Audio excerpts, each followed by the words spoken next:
It's ancient Rome, 1st century AD, most powerful empire on the planet, marble everywhere, togas, gladiators, and somewhere in the imperial on the Palatine Hill, there is a woman. She's young, she's beautiful, and she's insanely well connected.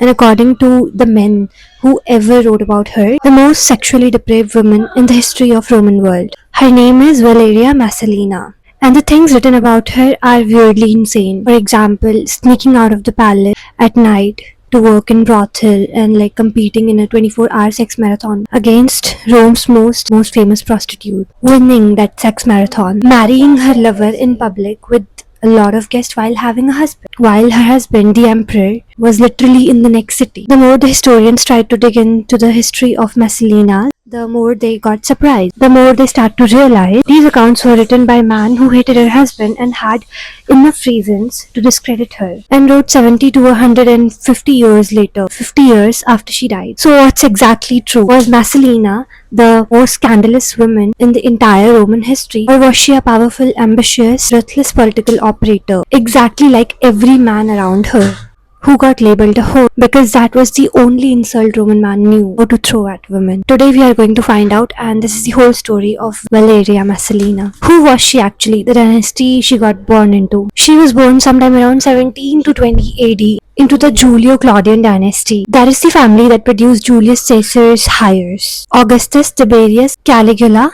Claudius, Nero, the royal family of Rome, and Messalina was right in the middle of it. She was a great-grandniece of Emperor Augustus, a second cousin of Emperor Caligula, cousin of Emperor Nero. And here's the part that should raise the eyebrows. She married her first cousin, once removed, Claudius, when she was only 18 and he was 47 at that time. So not ideal on the age gap. This wasn't a love match. This was politics. He needed a wife from the right bloodline to legitimize his position.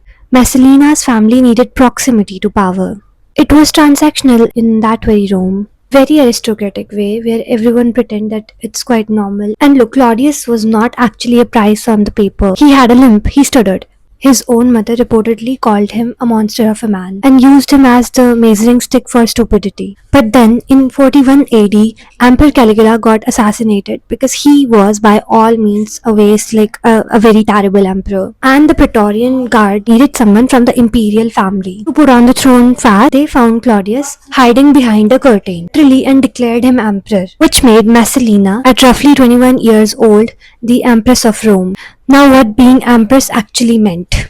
Now here's something that Hollywood almost never quite capture. Being Empress of Rome was not a passive position. It was not stand next to your husband and like look decorative. The Empress had real powers. She was expected to be the face of the dynasty. She was the first person many powerful men who wanted to meet the emperor came to when they wanted access to the emperor.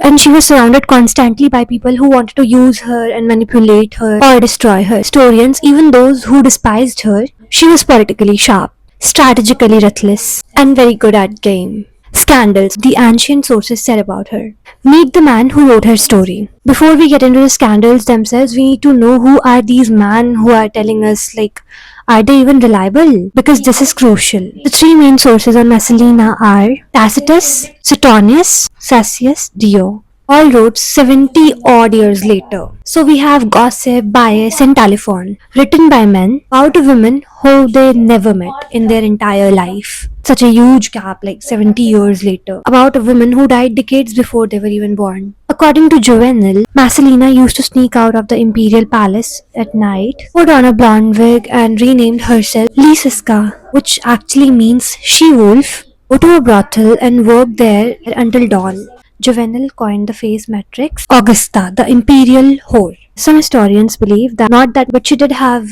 several affairs, that she was unfaithful to Claudius. Marathon. Pliny the Elder writes that Messalina, 148 AD, Messalina began an affair with Gaius Caelius. According to Tacitus, he was the best looking young man in Rome. Which honestly, Roman historians are always describing their man. Like, I find it personally very charming. But Caelius wasn't just a pretty face, he was a senior senator, politically ambitious, a serious power player. And here's what happened. Messalina didn't just have a discreet affair with him, she even had him divorce her wife. She moved imperial furniture and slaves from the palace to his house. She began openly treating him like the companion of equal position as such of an emperor. And then, while Claudius was far away, performing a sacrifice there in Austria, she and Celius had a public wedding ceremony. A public ceremony with guests, rituals, and everything possible. Even Tacitus couldn't believe that she had this audacity.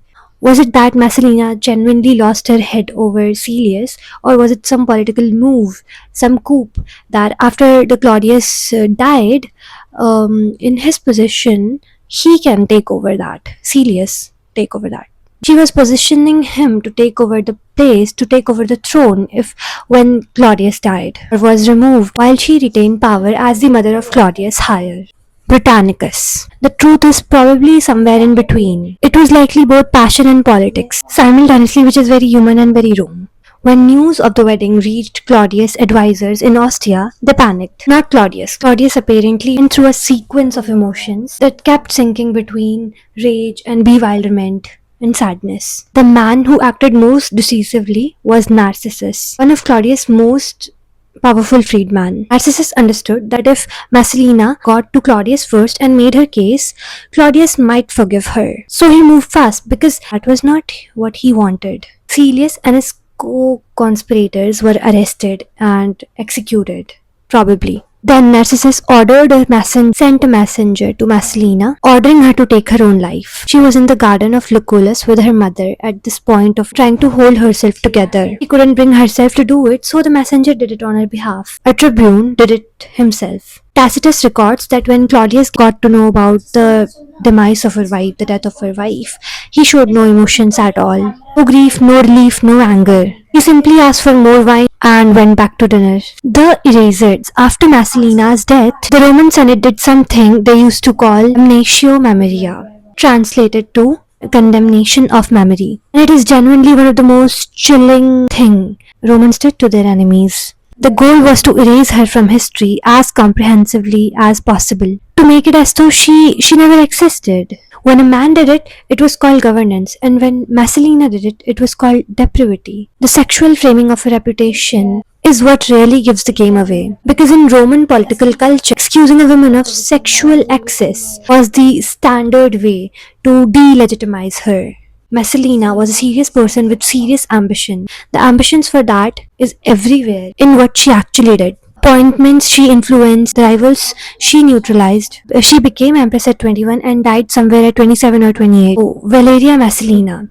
The whore empress, imperial cautionary tale, political powerhouse who got cancelled by the civilization 2000 years ago before cancel culture had a name. What I think is genuinely fascinating about her story is what it reveals how history is written. It is always written by the people, by the victors, but more specifically, it's always written by men. And when the subject is a woman who had the power, used it without apology. Men tend to reach for the same playbook every time. Call her a whore, make it about her body, not her brain, erase her name from every stone possible. And 2000 years later, we are still talking about her. That I think would have made her a bit furious, but most probably satisfied.